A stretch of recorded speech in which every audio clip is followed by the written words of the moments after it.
There was only one women's event in the 400m freestyle. For the men, we do have an A final and a B final, and this is the one that is going to count.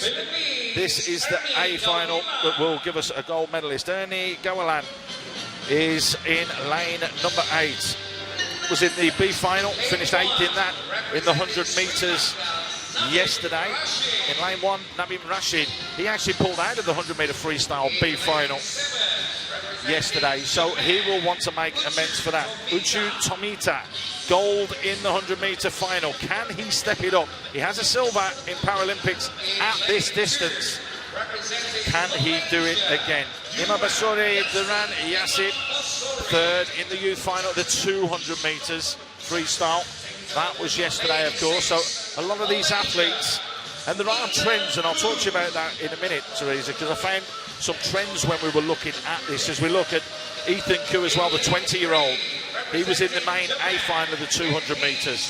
Can he up it when it comes to that? Genki Saito, the 26-year-old Japanese, will be in lane number 3. In lane 5, Taiyo Kawabuchi, youngster, 16, burst onto the scene this morning and looked absolutely electric.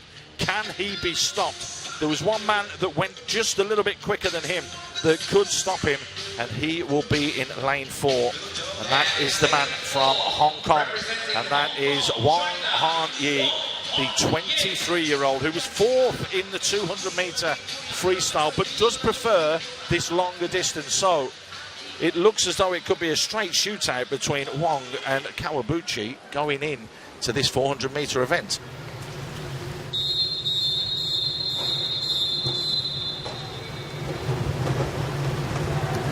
The whistle goes, so that just tells everybody to get themselves prepared and ready. There is the long whistle, which means basically under starters' orders. Take your marks.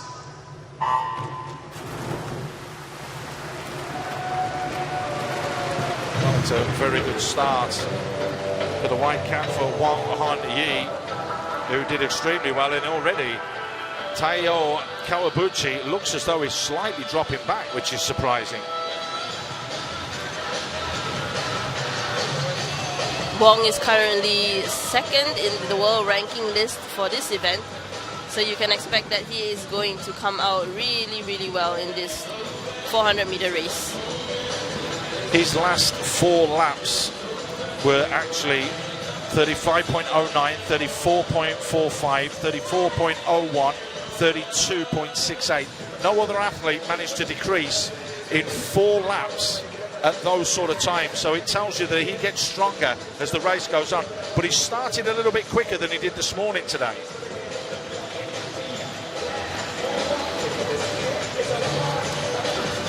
Looking comfortable though. I think sometimes it is about the rhythm, the momentum. And once you get that going, nothing can really stop you.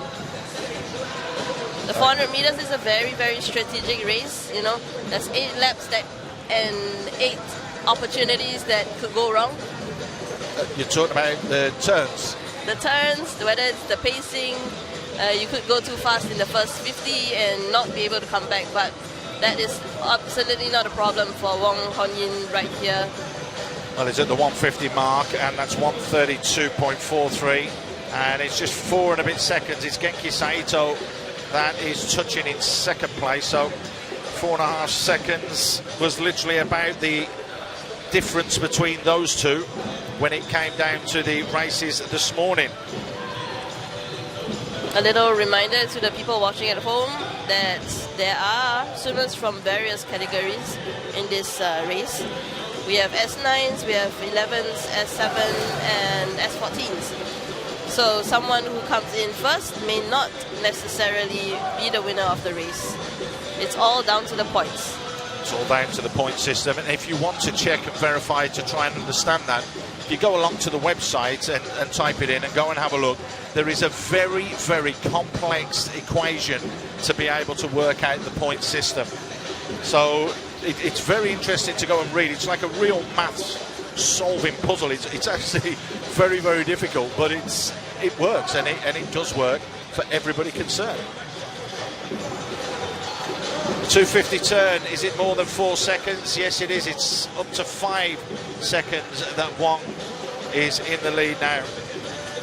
And I think you're right, he's just found that rhythm, and he doesn't look like he's going to move and change from that, does he? Very comfortable with his stroke. Every two, taking a breath to this, or his right-hand side. Genki Saito looks as though he's starting to struggle a little bit. Kawabuchi starting to catch up Saito, but all eyes firmly on Wong so far. 5.2 seconds, so the gap is growing. That is how strong Wong Han Yi is. Kawabuchi putting up a very, very strong swim, being the fastest physically disabled swimmer right now in the lead. The other two swimmers are S13s and S14, so he is at a disadvantage at his S9 category. Yeah, that's why we said he looked very good this morning, and he pushed all the way because of that classification and the difference in numbers with the S14s. And as you mentioned, he's an S9. He will get that little bit longer to finish, so the points are what it's all about. That is why Wong Han Yi is pushing himself as far as he can here, but Genki Saito's having a pushback as well. Kawabuchi is going. Ethan Koo is coming very strong as well from Malaysia in lane number 6. The first touch is going to go the way of Wong, but keep an eye on the numbers. That is what it's going to come down to. Who will get the second touch? At the moment, it's Genki Saito, and that has changed to Ethan Koo. It will stay there as Taiyo Kawabuchi gets a touch, but coming deep and coming late, Uche Tomita with 950 points. Looks as though he could just have snuck this one. We thought the strength was going to be with Wong Han Yi and Taito Kawabuchi, and it's like you said earlier this morning, if you're out on the side, people don't recognise you, they're all looking at the middle, and Uchu Tomita has just come all the way from nowhere. Surprising everybody, but we are not surprised. He got a Tokyo silver in the Tokyo Paralympics for this very event, and we can all see why. Well, you talk about a game plan. He's already got a gold in 100 metres here. He's now got gold in the 400 metres. As you mentioned, that silver in the Para Games that he managed to get before the Paralympics, and all of a sudden, out of absolute nowhere. Just hiding in the corner, you know. You said that. You actually said that. I don't think it was an actual strategy to do that, but I think it helps, you know, when you're not really the focus of all your other opponents. Well, it's 4:35, which is some 13 seconds behind Hong Yimong.